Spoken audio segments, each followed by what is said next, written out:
Hey team, this is Dylan Jones from State of Fitness, and today I'm going to talk to you about tightness, kind of what tightness really means, the different types of tightness that present throughout the body, and some interventions we can introduce to help alleviate some tightness.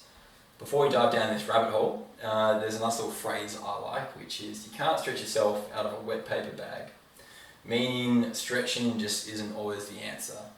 And this is something I've definitely been guilty of before and over prescribing stretches, because there's different types of tightness through the body, and if you go and yank on something just because it feels tight, that's not really a logical reason to do it. We need to understand kind of what the tightness is and what it means if you go and yank on it. A really good example of this is, say, your hip flexors. A lot of people come in and they say, I've got really tight hip flexors. So you go and yank on them. But then what that can actually do, that can unlock a bit of a Pandora's box of issues in terms of lower back stability, and can lead to some injuries because one of your main muscles that helps stabilize your lumbar spine goes from the front of the hip, your soleus major, comes up and actually attaches onto the lower back and has fascial lines up to the diaphragm and through the pelvic floor. And this muscle is really, really important to help stabilize the lower back. So if you go and yank on it, it can lead to some issues, even though it may present as tightness or feel as tightness. Because, when we get to the bare bones of it, like, tightness is a feeling is an emotion, and before you do anything, especially when it comes to your body or just hopefully anything in general, we should be looking at things from a logical sense and understand why you do it instead of reacting on your emotions. So the different types of tightness throughout the body, there are many. The first example is that protective tension, which I gave about that soleus. The second example is like a neural tension, which, a good example of this is if you get some tingling or a bit of tightness down your arm, there could actually be a restriction through your brachial plexus, either through out the spine itself or below the collarbone and the subclavius. There could be a bit of an impingement kind of restricting that brachial plexus, which provides a lot of your nerve and your blood supply down your arm. There could be a fascial restriction, so actually getting someone in there and getting some manual work can be very, very helpful for that.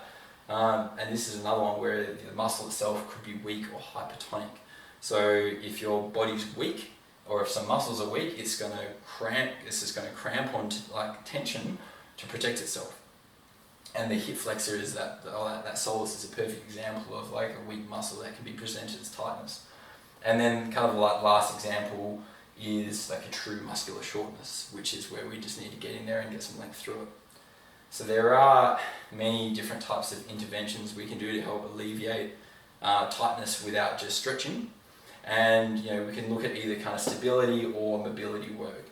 And to either determine if you either need either or both, there's a nice little test you can do, which if you check out the next video I'll put up.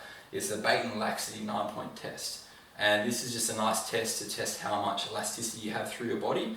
So if you're someone that's really mobile, you're going to score quite high on the test, and then so you're going to be more beneficial to some stability work.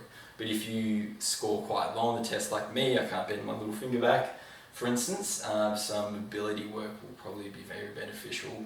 But it's not a either or. It's normally, alright, if I score really high on the test, I'm quite hypermobile, I'm quite floppy, I'm going to really benefit from some stability work, but I'll also need probably a little bit of mobility because it's not just a blanket rule. So, and then from there, so it all kind of overarches from positional breathing. So this is what I covered in the last video, where it starts at positional breathing, because if you're stuck in a really sympathetic state, your muscles and everything are going to clamp on. But if we can get you to kind of like rest and digest a little bit more towards that parasympathetic nervous system, your muscles and your secondary muscle tone are going to help relax. So that's a really good place to start.